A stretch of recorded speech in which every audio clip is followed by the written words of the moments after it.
Hi, this is Rick from For Community, creating community spaces so you can connect with others and also with God.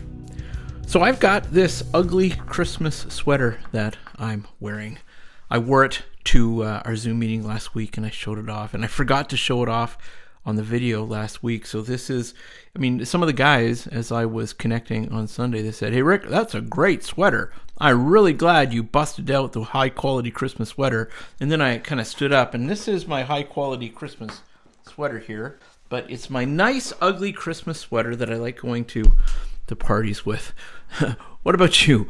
Do you have an ugly Christmas sweater? Because I've got a request. Okay, I've got two requests for this week, if you're up to it. First, I want to know, what is the ugliest Christmas sweater either you've ever seen someone wear or you've ever worn yourself? This is the ugliest one that I've ever worn because I only have one. I got it last year and I've been testing it out, and it's kind of fun to wear it.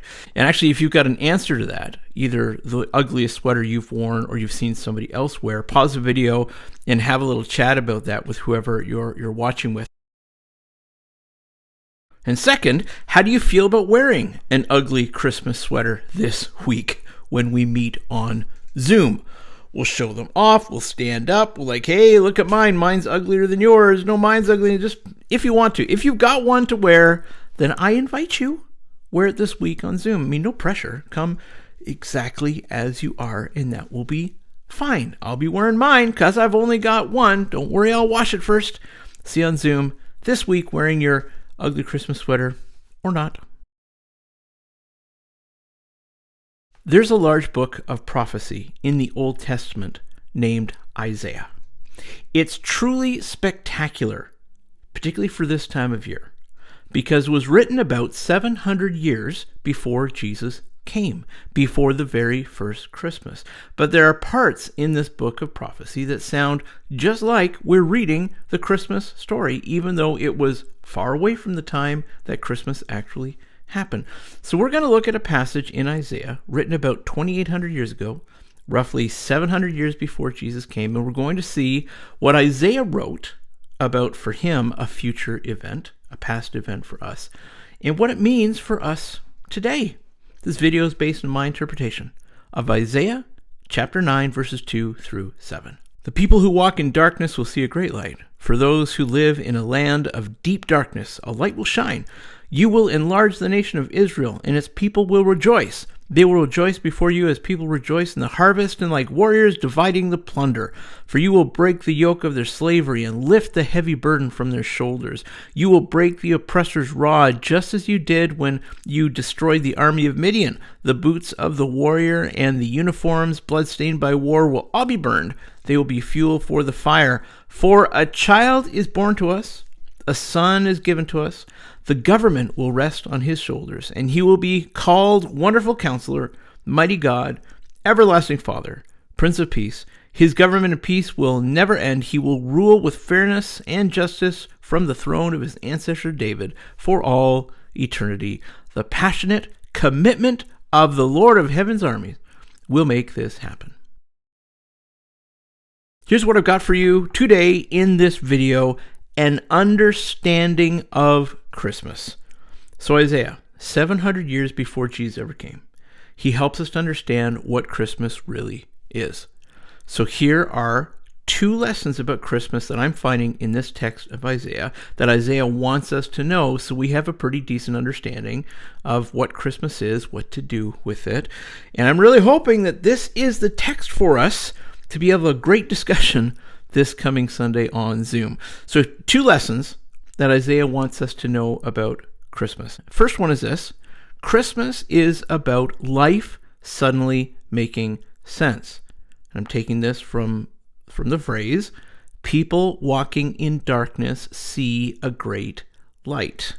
I've had this really cool experience with my children. I've got 4 kids. At around the age of 4, they started to really understand what Christmas was.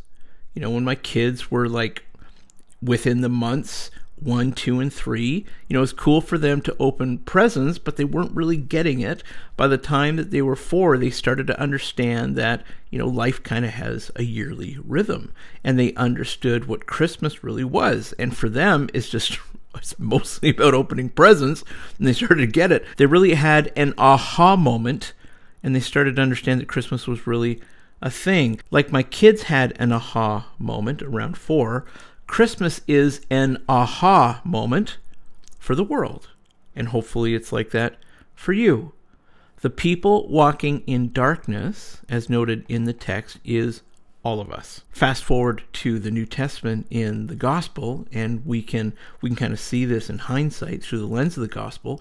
Without the personal knowledge of God, we are unenlightened about God and about life. That's what this walking in darkness is. It's about not being enlightened. It's not about intellectual knowledge. It's about a revelation that has not yet happened. We're not really sure of the why of life, how it works, what it's all about. Jesus coming is really what answers the question about the why of life and the where are we going to. Christmas is the enlightenment. It's the piece about life that we've all been missing that would make sense of all of the stuff that we experience. It's not about knowledge, it's about enlightenment. Jesus, Christmas, the gospel, the meaning of life, it can't be puzzled out. We are not smart enough to puzzle it out. We can't know the why behind any of it. God is unknowable without his self-revelation. Christmas is the self-revelation of God. The highest form of God's personal revelation is the incarnation. God, as a person, walking among us, dying, rising, and directly communicating with us, is God's highest personal revelation. There is no way we could have dug a tunnel to get to God and have a little peek at him. There's no way that Elon Musk can build the best rocket and get us to where God lives so we can have a little peek at him. Not a chance. The only way for us to know God is for God to reveal himself to us, and he has done that in Jesus. Jesus is the highest form of self-revelation that God has. And because of the enlightenment of Jesus, we can all have this aha moment. This is what life is really about. This is the meaning. This is where it's all going, and it's going to be great. At least in the end, it's going to be great. The great light that the people in this text are supposed to be seeing is the enlightenment of God himself. Jesus' birth on Christmas Day, the incarnation of God. So, from Isaiah's perspective, Christmas is about God giving people the greatest revelation of himself that he ever has up to that point. Christmas is the apex of human history. All history before it looks toward this event, and everything after it looks back to this event. Isaiah is giving us the idea that Jesus is the missing piece that makes life make sense. Before I move on, I'm going to ask you a question for your feedback. Does your life make more sense or less sense because of God's self-revelation? Has Christmas helped you to make sense of your life, or is Christmas just not helping you or just complicating your life? If you've got an answer, why don't you put your answer in the comments below, or come with that answer when we meet together on Zoom this coming Sunday. Here's the second lesson that I'm drawing from the text in Isaiah 700 years before Jesus is born, yet it's helping us to understand what Christmas is all about. Christmas is about new leadership. I'm taking this from parts of the text that says, a child is born, the government will rest on his shoulders, he's called Wonderful Counselor, and the text says, for all eternity. When Isaiah was written, it happened during the time when the Jews were being exiled from their country. It's a really sad time in their history. However, it also includes the promise of their restoration. A promise of a new leader that will sit on an eternal throne, his government, his throne, his authority, however you want to say it. It will never end, and that restoration will bring a time of peace. Now, fast forward to the New Testament, and what do we see? We see that God himself was the child who was born, talking about Jesus. We see a spiritual peace between every nation as believers have become siblings. We see a spiritual kingdom of Jesus' followers covering the globe. We see Jesus enthroned as our spiritual king. And we have the promise that what we now experience spiritually will soon become a physical promise after his second coming, after our resurrection.